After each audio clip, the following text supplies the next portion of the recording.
What's going on, everybody? Thank y'all so much for joining us here at Chad's Media for another episode of the Tyler Lennon Show.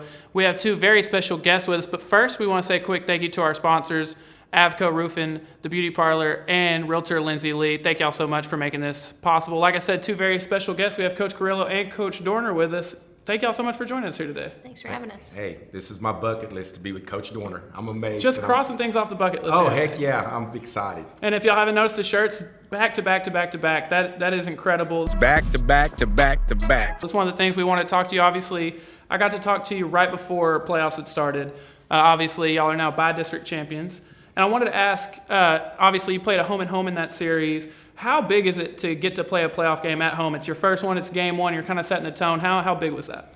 I think it was really special for the kids because they thought after senior night it was done. And then when I told them, hey, we may be back here again, I could tell some of them were excited.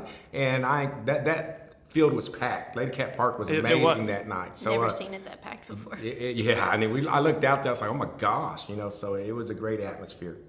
Yes, sir. I wanted to ask, obviously, game one, y'all come out. It's a tight game. Crimson's having a great game on the mound, and y'all are hitting the ball well, but, of course, only the 3 runs. Then you come out in game 2, you score a ton of runs. How tough is it for the girls? They're hitting the ball well. I think they struck out once the entire series, but it's just when it's not landing, how tough is that on y'all's part to tell them, like, hey, y'all are doing everything right? I think it's a lot easier when they're actually putting the ball in play. And, after that game, after the first game, we told them in the huddle, like, we were proud of your offensive, how we went out there and played because we were hitting the ball, we were just hitting it right at them. And then I think game 2, we were doing the same thing. They were just finding the gaps and finding those holes. Yes, right. And I agree. We just kept on being patient. I don't think they ever panicked. They were just, we kept hitting the ball, moving the ball, and they have the attitude eventually they're going to fall. And then it dang sure did that first inning, game 2.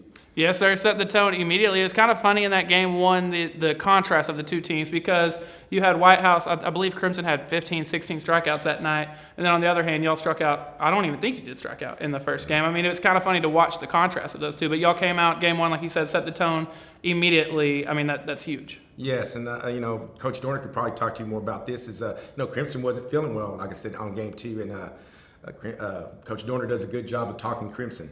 So she was able to make sense with her and get her to talk her through the whole game. We really needed her, and she wasn't really feeling well. So coaching take over. Coach, I did want to ask you about that. Crimson, as we found out after the game, wasn't feeling so well. You're the one that calls pitches. How much tougher does that make your job? I mean, you just kind of have to rely on, she has a whole arsenal, and when she's sick and not feeling well, that arsenal gets smaller, and it changes from inning to inning what she's throwing. But I was really proud of, we go out there that first inning and put up all those runs, and I think it took some relief off of her. Yes, ma'am. To know that I'm not 100%, but my team's got my back and we're scoring runs. So she pushed through and did great on the mound, but defensively behind her, we backed her up, and then at the plate, we did our job.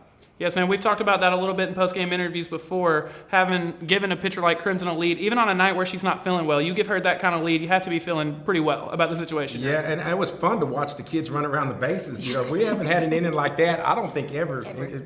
Not this year, no, for sure. And just to watch them run and hitting the ball and running and scoring, and it's like one was taking the place of another. It was exciting, and it was a good thing to see. Yes, sir. Now, I do have a few more questions for y'all, but first we want to hear a quick word from our sponsors. Then we'll be right back with more from Coach Carrillo and Coach Dorner. Hi, I'm Audra Clark, owner and stylist of The Beauty Parlor.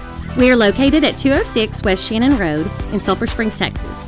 We are Tony and Guy trained, and we specialize in custom cut and color. You're already beautiful. Come let us highlight it. At Avco Roofing, we strive to fulfill our mission statement of protecting homes, strengthening families, and building community. It's more than a slogan. It's the heartbeat of who we are and how we serve our customers. Located in Sulphur Springs near I-30 and Broadway, there's no project we can't handle. Call Avco Roofing for all your home and commercial property needs.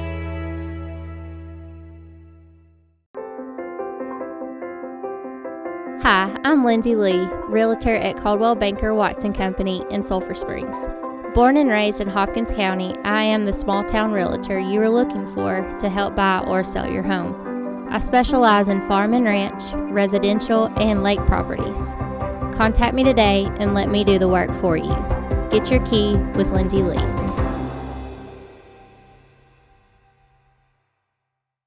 And we are back. Y'all are now the bi-district champions. You're moving to the area round. Of course, last year you made a historic run. How much did that help you? You have girls like Crimson and Addison and Paris, girls that have been on this team for a while now, kind of have experience in the postseason. How much is that helping? I think it helps a lot because the experience is there. And, I look back at the roster as things go on. I feel like, we have a lot of kids that have been there, done that right now. I feel like, and just having that little run right there that we have, they know what it takes to get there. And they know it, playoffs are just different. And the way it's coached is different. The way it's played is different. And I think our girls are kind of even stepping up in practice a little bit more. They're a little bit more focused because now this is the third season, like I said, and it's playoff time, and it's win or go home. Yes, sir. Coach Dorner, I want to ask you, you obviously have a great pitcher in Crimson, but you have another one in Addison. How much does it help, especially in a deep playoff run, knowing if we need to go to a second pitcher, we have one that we can, rely on? Oh, yeah, it's great just to know that, we don't have to ride or die with Crimson, especially if, like, on Monday, we have to play 2 back-to-back. And Crimson has the ability to go and pitch back-to-back games. Ma'am. But, if we get up or, anytime we can give her a rest or, if she's struggling and things aren't going well, Addison does a good job of stepping in there and getting the job done. Now, this will be airing on Thursday night. Obviously, you're playing this weekend. Can y'all tell the folks where they can find y'all this weekend for the area round? The area round Friday will be at Nevada Community. They will play at 7:30. Game 1, then we kind of break until Monday, and then we play Grand Saline at 5, and then the if game, if it need be immediately after. Yes, sir. Now, obviously, anyone watching, if you can go support your Lady Cats in person, please do so. For those of you that can't make it, though, we will be broadcasting the games right here on Chad's Media. We had great turnouts for games 1 and 2, so y'all, please, again, go support in person if you can. But for those who can't, obviously, check in here with us. I do want to ask, what is the mindset going into the area round? Obviously, it was a best of 3, and you swept them. I believe you win by a combined score of 11 or 12-0, something like that. But what's the mindset right now going into the second round? I just think our kids are just focused on just getting through the second round. We're really not looking ahead. It's just game by game.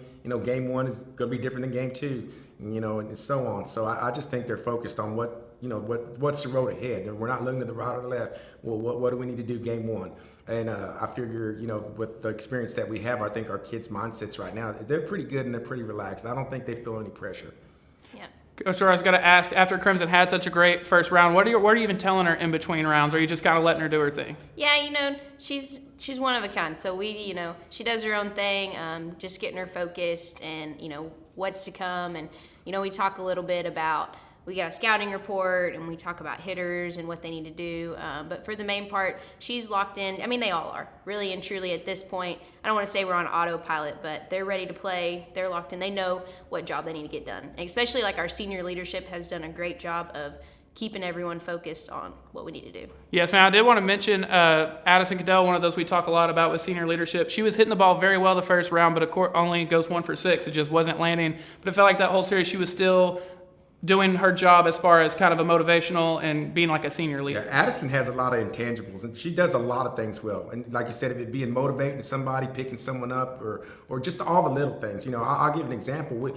Just Addison's just a special kid. We get home on the bus, and there was no one there to pick up equipment, and her parents just dropped Addison off over there on her car, and she doesn't go to her car. She comes straight to that bus by herself and starts helping equipment. That's the type of kid she is. She's going to find all the little things that she can do just to help out. And I was like telling her, go home. She goes, no, I'm going to help out first, and then I'll go home. Yes, sir. I do want to let y'all get out of here. Don't want to take all your time. But for the people who are watching who may not have gotten to come see y'all in person but are planning on coming out this round, what can they expect to see from y'all? You can answer this. A lot of energy. The girls are excited. They're ready to play, having a big break. Some good defense, some good pitching, and hitting the ball. And I do like to point out this young lady right here, couldn't do it without her. I'm blessed to have the best assistant in the state, and I really mean it. Yes, sir. Y'all do. As someone from the outside looking at me, y'all do have an incredible coaching staff. Absolutely. Yeah, we do a lot of crazy things, but it's fun though. I'm telling you, that's why this place is a blast. It is fun. Y'all do some crazy stuff. Some people's elbow after the game. Yeah. I'm gonna have to find something else to do because I'm getting kind of old for that.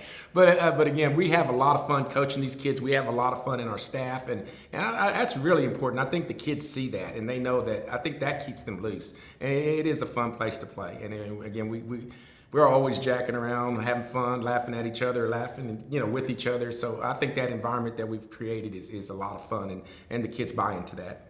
Yes, sir. I mean, it's a ton of fun to just come to the games. You know, I'm broadcasting now, but still getting to watch and then interview y'all after the game. I mean, it is an incredibly fun atmosphere. Yes, it is. And again, thank y'all so much for coming in today. Like we said, Friday night, game 1, and then on Monday, games 2 and 3. Go support your Lady Cats in person, please. If you can't, watch the games here on Chad's Media. It's been a blast covering y'all so far. Hopefully, y'all get another win in this round, and we'll keep it moving. There you go. Yep.